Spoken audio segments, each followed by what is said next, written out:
It's the theme song from Ben Casey, a huge television hit back in the 1960s.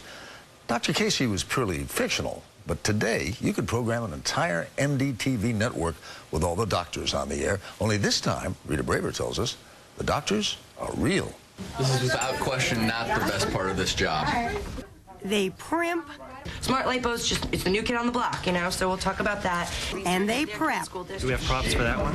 For that one, no. We're just going to have you sit in stools. Just what you'd expect from television stars. But the stars of the doctors Doctor, give me the news. really are doctors. I'm Dr. Andrew Orden. I'm the plastic surgeon on the show. I'm Dr. Jim Sears, and I'm the pediatrician. I'm Dr. Lisa Masterson, and I'm the obstetrician and gynecologist. Dr. Travis Stork, emergency room physician. He, at least, is not a TV novice. You were first seen by America as the Bachelor doctor on the show The Bachelor, right? It's very true. Really? Fair enough. You were the Bachelor? Oh, my goodness. I didn't tell you guys. Hey, you didn't know that? All still practice medicine, but have cut back to bask in the spotlight. Don't you worry that maybe you have this amazing background, experience, education, and you're using it on television? Don't you worry that maybe you could do better if you were seeing patients all the time? You know what? In my office, I reach, one patient at a time. In an hour, I maybe see 2, 3, 4, 5 patients. In an hour on TV, we reach millions of patients. And so I'm reaching way more people in one show than I would do my entire lifetime.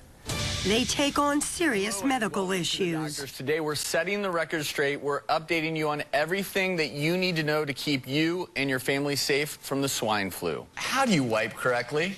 But some of their topics may surprise you. Sometimes we like to talk about the fact that vaginal itching is on the rise.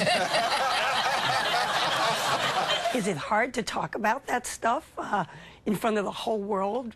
It's not hard for us to talk about it. It's hard for people in America to talk about it. Well, that's the thing, to have fun with it and relax with those questions and realize that you're not alone. Everybody, deals with those questions at some point in time. Should I be douching? Oh, absolutely not. Never, never, never, never, never douching. The show was actually inspired by viewer questions sent to TV psychologist Phil McGraw.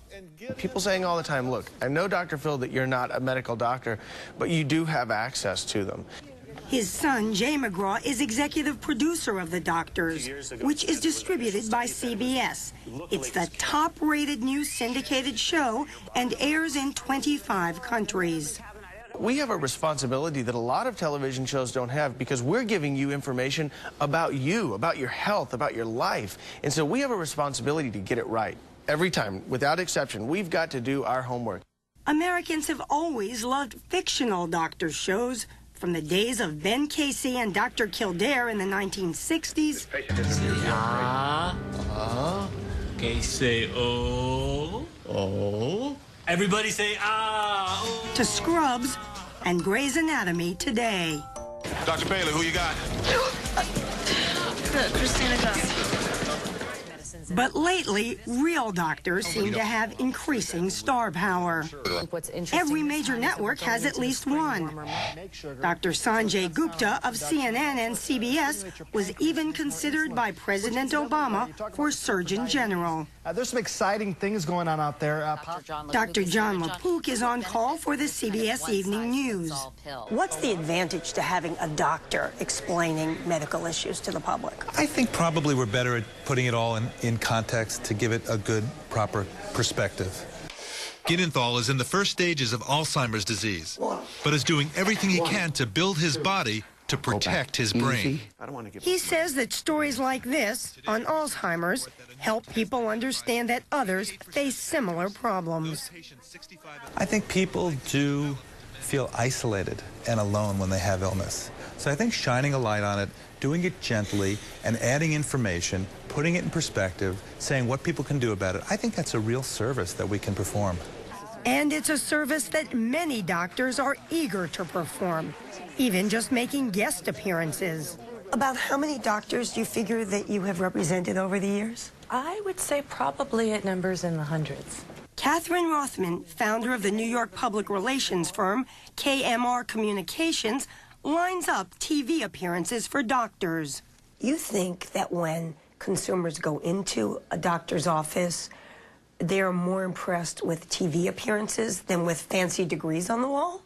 I 100% believe it, and I'm not saying that it's necessarily the correct way to think, but it simply has become the mindset due to the media-driven society that we're in.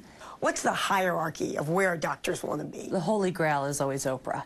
And if I had a dime for every time a physician asked if I could get them on Oprah, I would be off in Monaco right now. No wonder. Oprah's favorite doctor, cardiac surgeon Mehmet Oz, is slated to get his own TV show this fall. Listen, life-saving information about the deadly superbug sweeping the nation. But Oprah's not the only prescription for TV success. Just ask Nicholas Perricone, dermatologist and author. This is the first book we were talking about, The Wrinkle Cure, and that was a #1 New York Times bestseller. But only after Good Morning America showed before and after photos of women who'd followed the doctor's diet and skincare regimen for just 3 days. And each time you had a new book out, would you go on television to help promote the book? Yes, it was a very important aspect of launching a book is national television. And I'd say it's absolutely critical. He's also hosted a series of PBS specials. About aging. We're going to find out that aging is optional. And I think that's a nice term to think about. I don't have to get old. The exposure has helped publicize his views on healthy diet and lifestyle and boosted his skincare line. And he stopped practicing daily medicine to concentrate on research. You make a lot more money than if you just saw patients every day, don't you? Certainly do, yes. The idea of real doctors seeking fame and fortune on television is still a relatively new concept.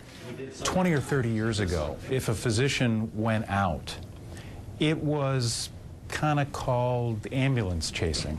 But today, even the State American Medical Association encourages doctors to go on television. And I think it does recognize the thirst the American public has about health. They're fascinated with it. They're fascinated Still, with the AMA President Dr. James Rohack worries that some patients could rely on a TV diagnosis. They could potentially be missing a life-threatening problem. They could be treated at an early state if they don't get that physical examination, which you can't get on the television. With that in mind, the doctors repeatedly warn viewers. If you have any kind of medical question, no matter how embarrassed you may feel, please ask your doctor about it. Knowledge is power. Those are doctor's orders. And if anything, they say their office visits are up. They like talk to me like, I know you. I've already met you. So in a way, the whole consultation process is different on the basis of that. And then another thing is a little different.